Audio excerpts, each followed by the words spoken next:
fellow Kenyans. I'm Babu Owino. I'm Member of Parliament for Embakasi East constituency. Today I want to talk about the reason why I will vote no for the finance bill that is coming up for the third reading stage. Number one, I would like to talk about economics and generally dissect this finance bill and whether it is good for Kenyans or not. And the simple conclusion is that this finance bill is very hazardous, very unhealthy, very depressing, very traumatizing for Kenyans, and therefore Kenyans must never accept it. And basically I want to advise Ruto, William Ruto, that if you must lie, then you must lie like a priest. How does a priest lie? There was a priest who was crossing a border, accompanied by another lady. This lady carried something that she ought to have declared at the border. Then the lady requested the priest that if the priest could carry what the lady had so that they could cross over, because the priest was a frequent or rather a regular traveler. So the lady took what she had, put in the priest's pocket. Upon reaching where they were supposed to declare whatever they had, the security officer asked the priest, "Bwana priest, what do you have to declare?" The priest said, "From my belt upwards, I have nothing to declare." Then the security officer asked the priest, "What about from your belt downwards?" The priest said that from my belt downwards, I have something precious to ladies. Then basically the security officer smiled and let the priest pass. So I want to advise Ruto, if you must lie, lie like a priest. Number one, I want to discuss, or rather base my argument on economics and what we call the macroeconomic fundamentals. Number two, I will talk about whether this finance bill will give us more revenue or not. And number three, I want to talk about absorption. And in absorption, as used in economics, absorption equals to government expenditure plus consumption plus private investment. So generally, I want to advise Ruto, William Ruto, because seemingly is being advised by people who have lost their minds. In simple words, people who are mad. Because a nation is not run like a kiosk. A nation is not run like a toilet. Back to economics. What did the government want to achieve by this finance bill? We find that by the introduction of many taxes, or rather increasing taxes, literally means that the government will not collect the required amount of money. Why? Because if you increase taxes in a nation, you reduce the aggregate demand. If you reduce the aggregate demand, you reduce consumption of those goods and services. The moment you reduce the consumption of goods and services in a nation, then it means that people will not buy. People will look for alternatives. Kenya, as things are, we consume over 80% of imported goods, ranging from toothpick to eggs, to tissue papers, to motor vehicles, to clothing. Basically, we consume over 80% of imported goods. And I will come there after a few minutes when I talk about absorption and how Mexico managed to get out of, to constrain absorption. So if we talk about the issue of housing, the government has decided to tax employers and employees. They said that they reduced it to 1.5%. What does this have? What is the net result? What are the consequences of the introduction of the 1.5% tax on housing? Number one, the government should never concentrate on private goods. Private goods are goods like housing, construction of houses. They should just create an enabling environment for them, for people to build their own houses. First, houses, lack of houses is never a problem in Kenya. It is not one of the major challenges Kenyans are facing. Kenyans have different challenges ranging from unemployment to matter school fee to high cost of living and others. Number two, the government should focus on public goods like the construction of roads, proper infrastructure. The government should also focus on merit goods. And merit goods are goods like education and health. So private goods should never be concentrated on. What should the government do? The government should create an enabling environment for people to construct their own houses. If there is any land lying fallow and this land has electricity, this land has water, this land has proper road networks, then the government should ensure that they reduce the cost of land for an individual, for Kenyans, so that they are in a position to purchase land and construct their houses. If they are employed, then these people can start even by constructing mabati houses. Then thereafter, they can graduate into constructing more modern houses. Number two, to solve this issue of housing, the government must be in a position to develop proper infrastructure system in Kenya, develop proper roads, introduce the idea of the electric train. If you bring up the idea of the electric train, then a person in Naivasha can come to Nairobi within 10 minutes, work and go back to Naivasha. People in Kiambu can come to Nairobi within 5 minutes. People in Nakuru, people in Kisumu, people in Kajiado, they can easily come to Nairobi, work and go back. So houses should never be a main problem. And the government should not punish people for being employed. Already you are punishing people for not giving them jobs. You should not punish people for being employed by deducting their income, which is 1.5%. So the issue of housing, number one, will lead to more slums sprouting. How does this happen? It happens when people will know that if there are houses being provided in urban centers, then they will move from rural areas to the urban areas. And this will create what we call a dual economy. Dual economy means that there will be a rural economy and an urban economy. So this is very detrimental to our nation, because the people in the rural will be extremely poor, and in urban areas where people will be migrating from the rural areas to urban areas, it means that people in urban areas will be so many, there will be no jobs, there will be high level of crime in urban areas. If you want to finish a slum like Kibra or Soweto in Embakasi's constituency, most slums will come up because people will think that houses are being given to them. So that alone is going to mess this nation. Number two, introduction of this tax on employees for the housing, affordable housing on employees.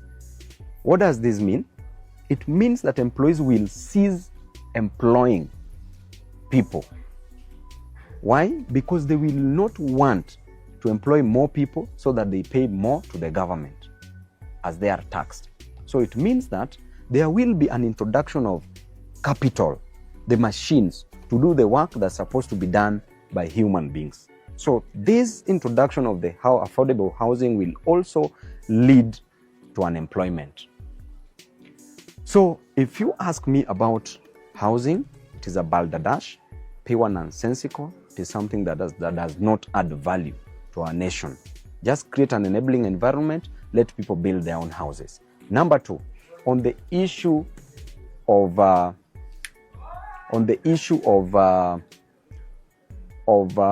introduction of high taxes on fuel. What the government is doing is killing this nation. If you increase fuel, you literally increase the value of anything, any good and service that is supposed to be transported or exported from one area to the other. So what is the government doing? If you increase that, machines that are used in the farm are using fuel, therefore the cost of production will be high, the cost of manufacturing will be high, agricultural produce, their cost will be high because they must be transported from one area to the other. The seedlings are transported from one area to the other. Even fertilizer is transported from one area to the other. Therefore, their cost will go up automatically. Therefore, you're even killing the agriculture industry, the production, or rather the manufacturing industry. You are killing all these industries. Now, what will happen? People will stop using their cars. People will start using alternative ways like walking to work. Some will start pulling their cars. Some will use bicycles, motorcycles. Some will use matatus. And that, you can see what that is going to cause to Kenyans. Therefore, the government should literally stop the idea of increasing tax on fuel because it will lead to high cost of living. Instead, as I said, that Kenya, we depend on 80% of imported goods.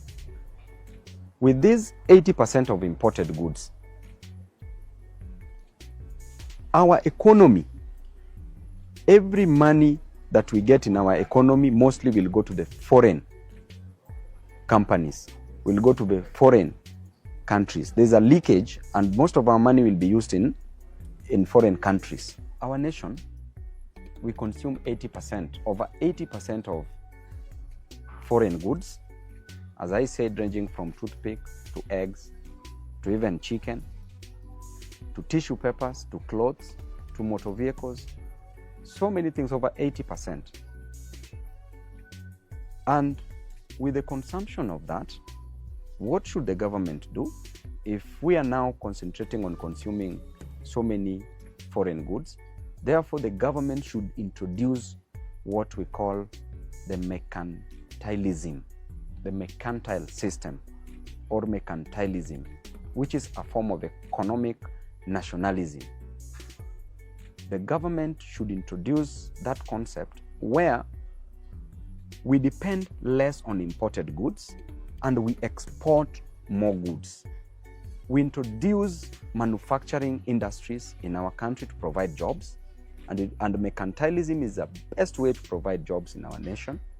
We introduce that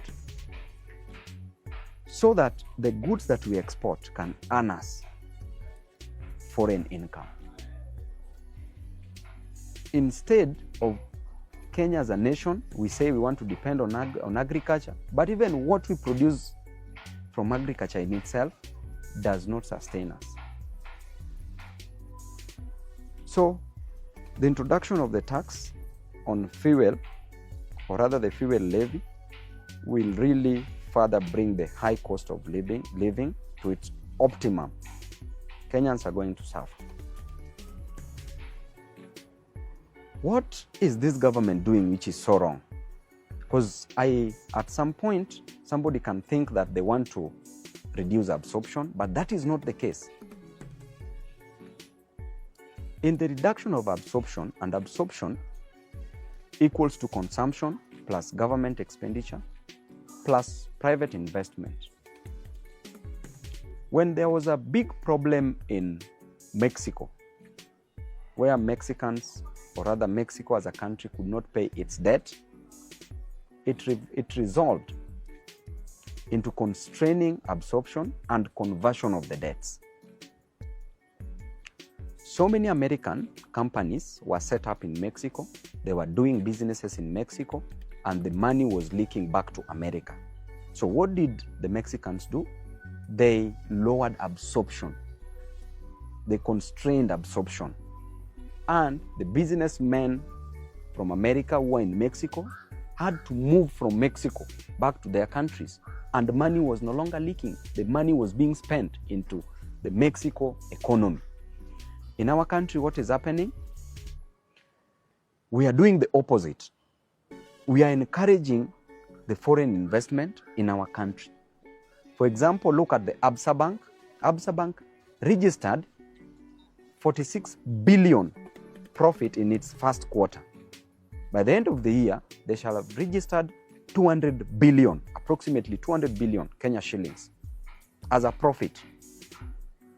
On the other hand, the government has decided to reduce the corporate income tax, which we call the CIT, abbreviated as CIT, from 35% to 30%, meaning that the government is losing 5%. So if we take 5% of 200 billion Kenya shillings, we get 1 billion. So the government is losing 1 billion from the corporate income tax and wants to tax the normal Kenyan and recover that 1 billion from an ordinary Kenyan, which does not make sense at all.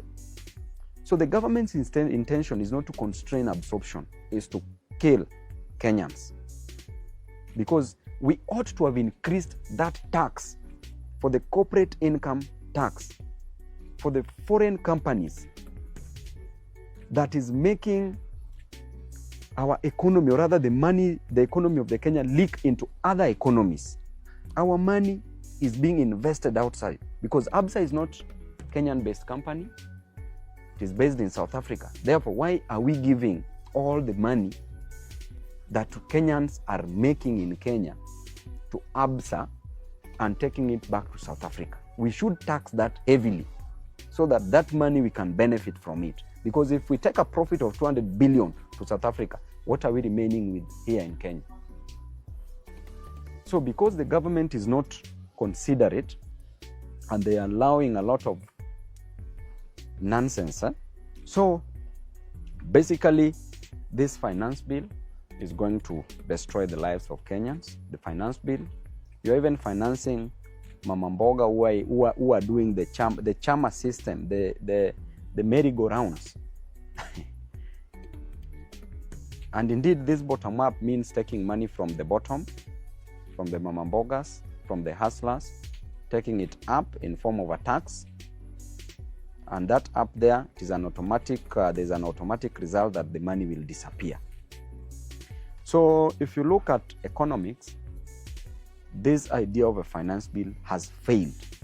And I can assure you that in the next financial year, Kenya is not going to collect a revenue more than 2 trillion. Why?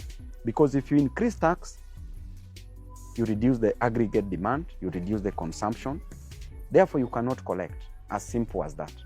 So whoever is advising William Ruto, I think that person must have come from another planet, not from our planet. Thank you and God bless you.